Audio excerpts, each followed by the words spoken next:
नमस्कार दोस्तों, स्वागत है आप सभी का स्टडी XYZ में। आज हम शिक्षण अभिरुचि की क्लास लेंगे जिसमें हम MCQs के क्वेश्चंस करेंगे।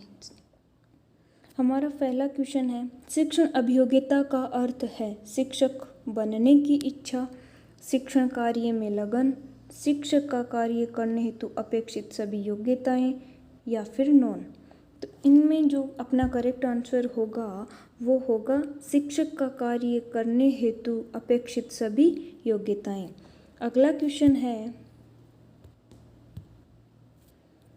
सामाजिक आर्थिक रूप से वंचित पृष्ठभूमि से आने वाले बच्चों को क्लास के माहौल की आवश्यकता होती है। यानी कि जो आर्थिक या सामाजिक रूप से वंचित पृष्ठभूमि से जो बच्चे आते हैं उनको क्लास के किस माहौल की आवश्यकता होती है।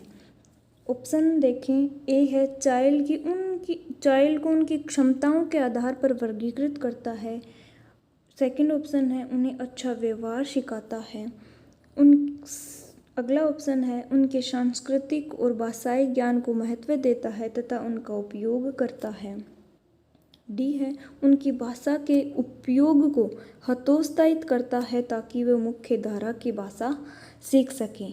तो इसमें जो अपना करेक्ट आंसर है वो होगा सी, उनके सांस्कृतिक और भाषाई ज्ञान को महत्व देता है तथा उन्हें उनका उपयोग सिखाता है। अगला क्वेश्चन है, शिक्षा तभी सार्थक होगी जब। शिक्षा कब सार्थक होगी? जब पाठ्यक्रम केंद्रित हो या छात्र केंद्रित हो, रोजगार केंद्रित हो या समाज केंद्रित हो। देखिए, शिक्षा तभी सार्थक होगी जब छात्र केंद्रित हो। अगला क्वेश्चन है, आपके विचार से शिक्षा का उद्देश्य होना चाहिए। शिक्षा का क्या उद्देश्य होना चाहिए? शिक्षा ग्रहण करने के बाद नौकरी करना, छात्रों की मानसिक योग्यता का विकास करना, छात्रों को साक्षर बनाना या बालकों का सर्वांगीण विकास करना। देखिए, शिक्षा ग्रहण करने के बाद नौकरी, ये तो शिक्षा का उद्देश्य बिल्कुल नहीं हो सकता। मानसिक योग्यता का विकास हो सकता है, लेकिन इसका जो करेक्ट आंसर होगा वो होगा बालकों का सर्वांगीण विकास, क्योंकि शिक्षा ग्रहण करने से स्टूडेंट का सर्वांगीण विकास होना चाहिए। अगला क्वेश्चन है, भाषा सीखने या सिखाने में आप किसे सबसे अधिक महत्वपूर्ण मानते हैं? भाषा सीखने या सिखाने में आप किसे सबसे अधिक महत्वपूर्ण मानते हैं? बाल साहित्य को, संज्ञात्मक विकास को, सामाजिक अंतःक्रिया को या दृश्य श्रव्य सामग्री को? सामाजिक, इसमें जो करेक्ट आंसर है वो अपना होगा सामाजिक अंतःक्रिया। अगला क्वेश्चन है, भाषा का अति महत्वपूर्ण कार्य है। ब्रैकेट, भाषा का अति महत्वपूर्ण कार्य है लेखन, सुनना, अक्षर ज्ञान या संप्रेषण। देखिए, भाषा का अति महत्वपूर्ण कार्य संप्रेषण है। अगला क्वेश्चन देखेंगे, छात्र जो लिखित कार्य करते हैं उसे शिक्षक को कब जांचना चाहिए? छात्र जो लिखित कार्य करते हैं उसे शिक्षक को कब जांचना चाहिए? ए अपना ऑप्शन है, उसमें जब शिक्षक को खाली समय मिले। सेकंड है अगले सप्ताह के दौरान या सप्ताह के अंत में रविवार को, या लिखित कार्य पूरा होने के तुरंत बाद। तो देखिए, छात्र जो लिखित कार्य करता है शिक्षक को वह कब जांचना चाहिए? तो लिखित कार्य पूर्ण होते ही जांचना चाहिए ताकि पता चले कि उसने किया कि नहीं। अगला क्वेश्चन है, निम्नलिखित में से कौन छात्रों में लोकतांत्रिक मूल्यों की स्थापना करता है? स्टूडेंट्स में कौन लोकतांत्रिक मूल्यों की स्थापना करता है? पुस्तकें करती है, या प्रार्थना सभा में लोकतांत्रिक मूल्यों का ज्ञान होता है, या वार्षिकोत्सव में, या खेल के मैदान में? देखिए, स्टूडेंट या छात्रों में लोकतांत्रिक मूल्य की स्थापना खेल के मैदान में होती है। अगला क्वेश्चन है, एक प्रधानाचार्य को होना चाहिए। हाँ जी, एक प्रधानाध्यापक जो स्कूल का डायरेक्टर होता है उसे कैसा होना चाहिए?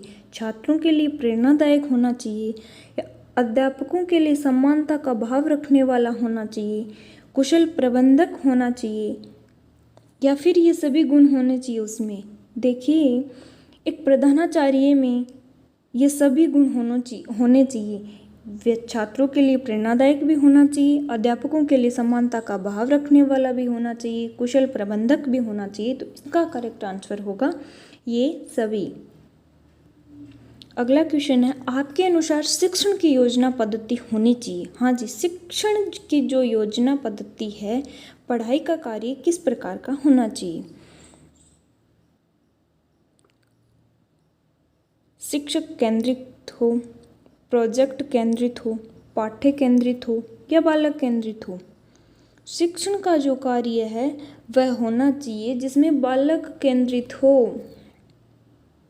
अगला क्वेश्चन है, शिक्षा शक्ति एवं सत्ता का स्रोत है। शिक्षा शक्ति एवं सत्ता का स्रोत है। शिक्षा किन के लिए शक्ति एवं सत्ता का स्रोत है? देखिए ऑप्शन, महिलाओं के लिए, पिछड़ों के लिए, बालकों के लिए या फिर महिलाओं और पिछड़ों दोनों के लिए।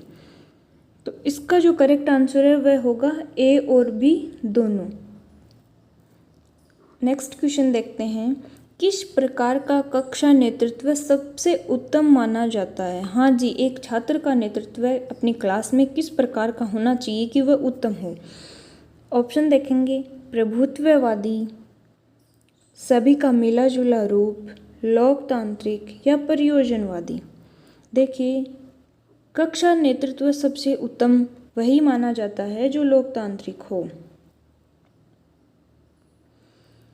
अगला क्वेश्चन है, अपने छात्रों को समझने के लिए शिक्षक को किस बात का ज्ञान होना चाहिए? हाँ, अगर किसी छात्र को समझना है,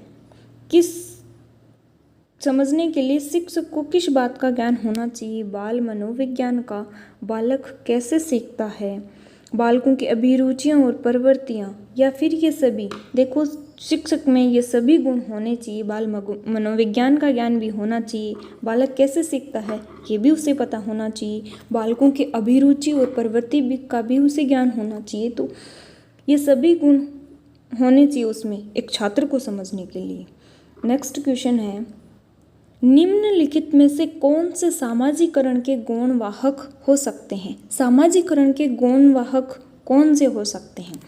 विद्यालय या आस पड़ोस, समाज, परिवार के सदस्य, परिवार और रिश्तेदार, परिवार और आस पड़ोस। देखिए, सामाजिकरण के गुण वाहक हो सकते हैं विद्यालय और आस पड़ोस के लोग।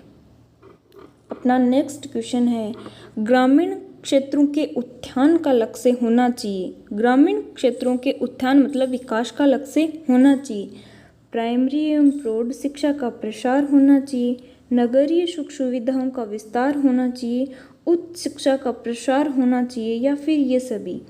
देखें, इसमें ये सभी तो नहीं होगा क्योंकि ग्रामीण है तो नगरीय सुख सुविधा तो नहीं होनी चाहिए। ग्रामीण में अपन बात ग्रामीण क्षेत्रों की कर रहे हैं तो इसमें आएगी प्राइमरी एवं प्रौढ़ शिक्षा का प्रसार, कि ग्रामीण क्षेत्रों के विकास के लिए प्राइमरी एवं प्रौढ़ शिक्षा का प्रसार होना जरूरी है। Thank you students. अगर आपको अपनी क्लास अच्छी लगे तो लाइक, शेयर एंड सब्सक्राइब जरूर करिएगा।